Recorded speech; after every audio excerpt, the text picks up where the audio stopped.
Todos nós já perdemos alguém chegado, um familiar ou um amigo. E não há dor maior na vida do que a separação entre entes queridos por causa da morte. Estamos na metade deste programa e ainda existem muitas outras verdades que precisam ser descobertas.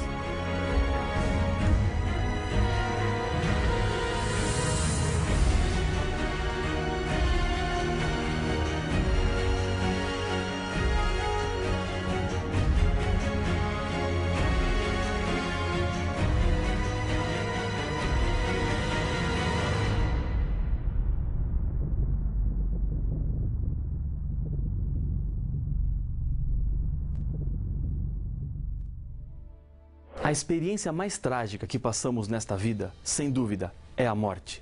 São laços de amor e amizade que são quebrados, levando um pedaço de quem continua vivo. Depois, ter que conviver com a ausência no dia a dia machuca demais. Os anos se passam, a dor diminui, mas a falta nunca mais será preenchida. Diante dessa dor, o clamor dos seres humanos é: para onde vão as pessoas depois que morrem? Onde está minha filha? Um homem perguntou-me chorando, em uma cerimônia fúnebre de uma garotinha de 2 anos. As opiniões quanto ao assunto são muitas.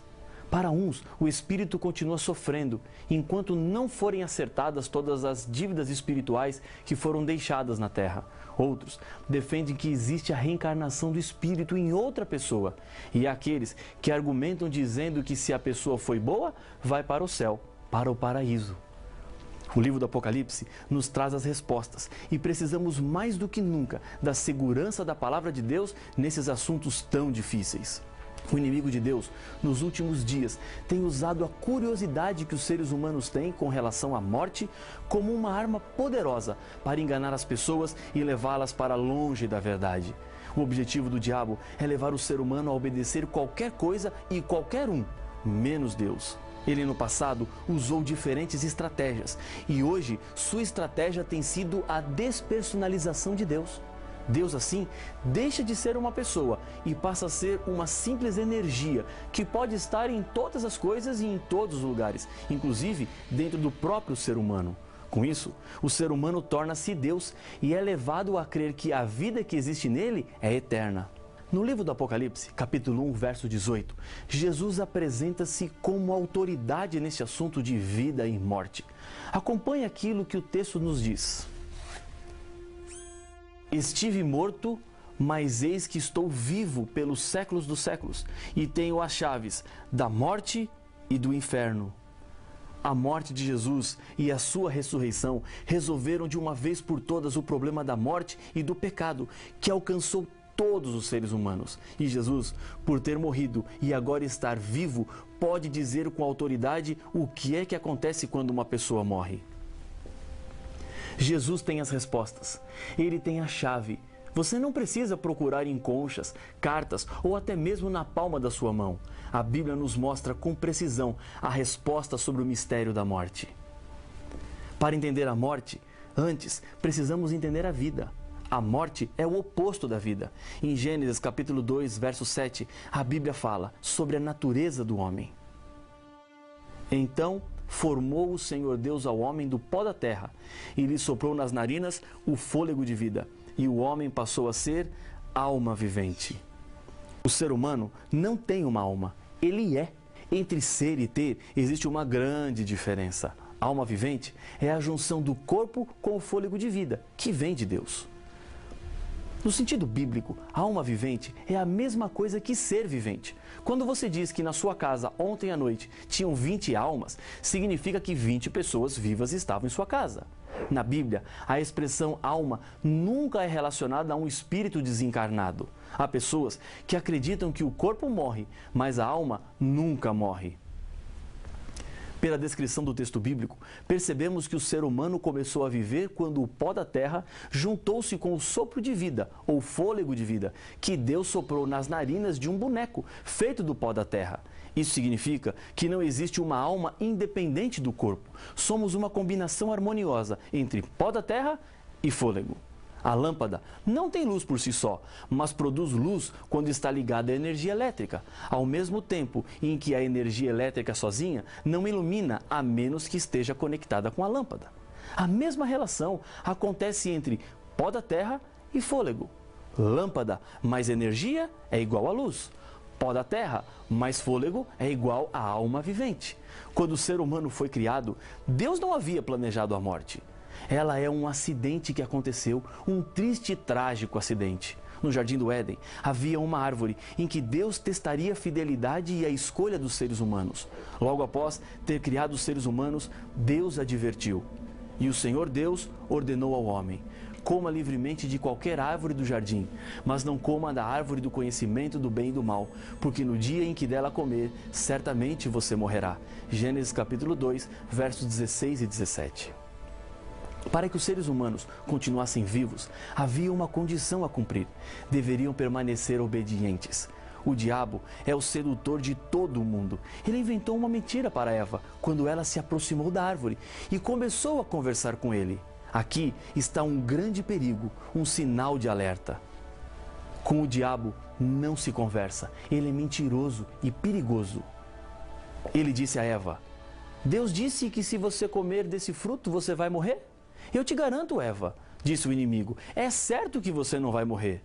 Podemos ser tentados a pensar: como é que Eva foi cair numa mentira dessas e trocar uma vida perfeita e eterna pela morte e as tragédias que temos que conviver hoje? O grande problema é que não foi apenas Eva, e nem depois Adão. Nós também fazemos a mesma escolha. Isso mesmo, você e eu. Hoje, continuamos fazendo a mesma troca. Arruína-se a família por causa de 5 minutos de prazer. Não valorizamos o que temos até perdermos tudo. Escolhemos poder, prestígio, prazer, em vez de escolhermos Deus. Muito tempo se passou desde o pecado de Eva e, infelizmente, continuamos caindo na mesma armadilha. O diabo tem como sua principal motivação fazer o ser humano sofrer. Deus sofre quando você sofre. Deus chora quando você chora. Talvez, enquanto você está estudando essa série do Apocalipse, seu coração está batendo apertado por causa da morte de alguém. Amigo, amiga, saiba de uma coisa: Deus não é o causador da morte. Ele é a vida. Mas quando nos afastamos da vida, a morte passou a ser um terrível inimigo da nossa felicidade. A morte é a consequência do pecado. Ezequiel, capítulo 18, verso 4, diz que: eis que todas as almas são minhas, como a alma do Pai, também a alma do Filho é minha. A alma que pecar, essa morrerá. Em Isaías, capítulo 51, verso 12, a Bíblia fala que o ser humano não é imortal. Eu sou aquele que vos consola. Quem, pois, és tu para que temas o homem que é mortal? Romanos, capítulo 5, verso 12, apresenta como a morte entrou no mundo. Portanto, assim como por um só homem entrou o pecado no mundo, e pelo pecado a morte, assim também a morte passou a todos os homens, porque todos pecaram. Existe uma solução para o problema da morte. Jesus era o portador dessa esperança quando esteve aqui na terra. Um dia, Lázaro, amigo de Jesus, estava enfermo, e as suas 2 irmãs enviaram mensageiros a Jesus falando da situação difícil que Lázaro estava enfrentando. Quando Jesus chega à cidade de Betânia, onde morava Lázaro e sua família, sua irmã Marta correu ao seu encontro para lhe dar a notícia do falecimento. No Evangelho de João, capítulo 11, na história da ressurreição de Lázaro, Jesus explica o que é a morte. Acompanhe a leitura dos versos 11 a 14.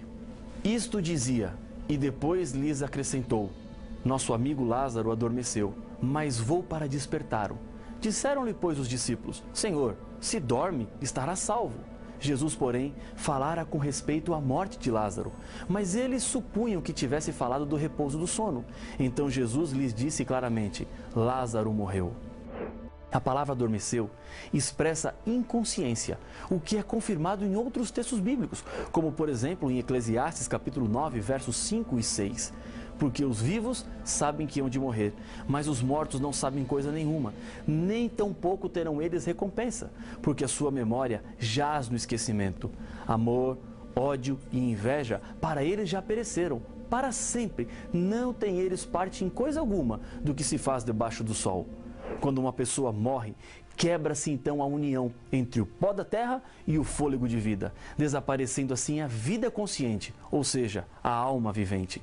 Isso significa que é impossível aos mortos aparecerem para os vivos. Os mortos não voltam ao convívio dos vivos. Falar com os mortos não é falar com os mortos. Se eles não podem voltar, obviamente todo o engano está sobre a responsabilidade do diabo. Não são os mortos que voltam para falar com os vivos. São os demônios enganadores e operadores de sinais e maravilhas que querem apenas enganar. Ele inventou a mentira e agora faz de tudo para convencer os seres humanos daquilo que ele mesmo inventou. Você poderá ver essa mensagem todos os dias, através das novelas, dos filmes, no rádio, na TV, nos jornais, nas revistas espalhadas por aí. Lembre-se de uma coisa: os que acreditam na Bíblia não consultam os mortos, mas devem consultar a Deus. Apocalipse capítulo 1, verso 5, apresenta Jesus como o primogênito dos mortos, que na linguagem bíblica quer dizer o mais importante, o primeiro, o preeminente. Considerando que Jesus não foi o primeiro a morrer e nem o primeiro a ressuscitar, e que também não foi o primeiro a ressuscitar e subir ao céu, pois Moisés foi antes, torna-se evidente que o sentido aqui é de importância. A expressão é equivalente à mesma que se usa para governantes, quando se diz o primeiro homem da nação, a primeira dama. A morte e a ressurreição de Jesus é a primeira em importância, pois nos garante que haverá a ressurreição dos fiéis para a vida eterna. O ensino bíblico para a solução da morte é a ressurreição. Os que morreram ainda não receberam a vida eterna. Veja o que a Bíblia nos diz em Hebreus capítulo 11, versos 39 e 40. Ora, todos estes que obtiveram bom testemunho por sua fé, não obtiveram, contudo, a concretização da promessa, por haver Deus provido coisa superior a nosso respeito, para que eles, sem nós, não fossem aperfeiçoados. Os filhos fiéis de Deus ainda não foram recompensados. A mesma ideia de ressurreição aparece em Isaías capítulo 26, verso 19. Os vossos mortos e também o meu cadáver viverão e ressuscitarão. Despertai e exultai, os que habitais no pó, porque o teu orvalho, ó Deus, será como o orvalho de vida, e a terra dará à luz os seus mortos. Paulo, falando no contexto da volta de Jesus a essa terra, diz que naquele momento acontecerá a ressurreição daqueles que estão em suas sepulturas, dormindo, aguardando serem acordados pelo Senhor Jesus. Pois, se cremos que Jesus morreu e ressuscitou, assim também Deus, mediante Jesus, trará em sua companhia os que dormem, porquanto o Senhor mesmo, dada a sua palavra de ordem, ouvida a voz do arcanjo e ressoada a trombeta de Deus, descerá dos céus, e os mortos em Cristo ressuscitarão primeiro. 1 Tessalonicenses capítulo 4, versos 14 e 16. Esta é a esperança dos cristãos. Se a morte arrancou de você alguém muito especial, tenha certeza de que ele está dormindo. O corpo voltou a ser pó da terra e o sopro de vida voltou para Deus. Quem morreu não tem mais consciência de nada, não sofre nem se alegra, não tem frio nem fome, apenas descansa no Senhor. No final do Apocalipse, quando João nos descreve o que acontecerá depois da volta de Jesus, a Bíblia nos diz: então a morte e o inferno foram lançados para dentro do lago de fogo. Esta é a segunda morte, o lago de fogo. Apocalipse capítulo 20 e o verso 14. A segunda morte é a morte eterna, sem fim. A primeira morte é a do sono, de onde todos os seres humanos serão acordados. Mas para os infiéis que participarem da segunda morte, não há mais despertar. Ela representa o fim de todas as coisas, e todas as mortes terão fim. Paulo nos diz em 1 Coríntios capítulo 15, verso 26, o último inimigo a ser destruído é a morte. A vida eterna é prometida a todos os que creem. O diabo é tão mentiroso que quer fazer com que as pessoas acreditem que, mesmo não crendo em Cristo, é possível viver eternamente, ainda que seja no inferno. Não é isso que a Bíblia nos ensina. Na volta de Jesus, milagres maravilhosos acontecerão e a ressurreição dos mortos é um deles. Em 1 Coríntios capítulo 15, versos 20 a 23, a Bíblia apresenta a solução de Deus para o problema do pecado. Mas, de fato, Cristo ressuscitou dentre os mortos, sendo Ele as primícias dos que dormem. Visto que a morte veio por um homem, Também, por um homem veio a ressurreição dos mortos, porque assim como em Adão todos morrem, assim também todos serão vivificados em Cristo, cada um, porém, por sua própria ordem. Cristo, as primícias, depois, os que são de Cristo na sua vinda. Neste dia, o choro se transformará em sorriso. Mães que perderam seus filhos poderão abraçá-los novamente. Filhos reencontrarão seus pais. Maridos se encontrarão com suas esposas e esposas com os seus maridos. Os órfãos e abandonados terão para sempre uma família.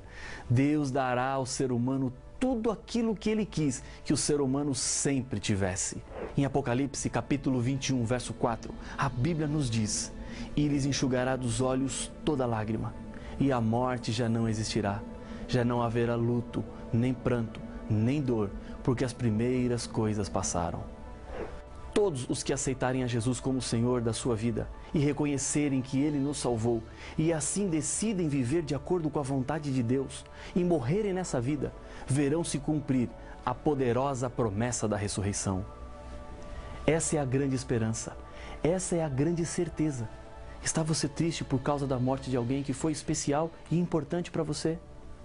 Prepare-se, o Senhor Jesus voltará logo.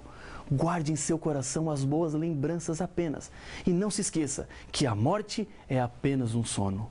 Diante dos seus olhos estão as verdades de Deus para as grandes questões deste mundo. Neste momento, uma decisão precisa ser tomada. Não há como ficar indiferente ou mesmo em cima de um muro sem saber qual lado descer. Escolha ficar ao lado da verdade.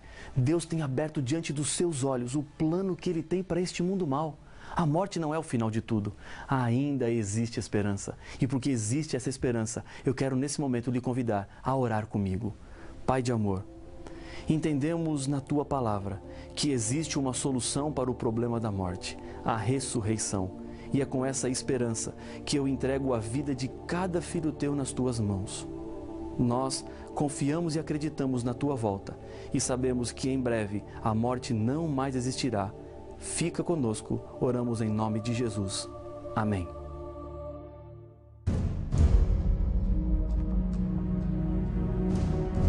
Desde o primeiro pecado, o sacrifício de animais simbolizavam o sacrifício de Jesus Cristo. O santuário aponta para a realidade do pecado, a graça de Deus. No Novo Testamento, há uma mudança no acesso a Deus. Mas o que significa o santuário? E por que é que antigamente o povo de Israel precisava realizar o sacrifício de animais? Deus aprovava tais práticas? Para saber as respostas a estas perguntas, não perca o próximo episódio de Apocalipse, o fim revelado.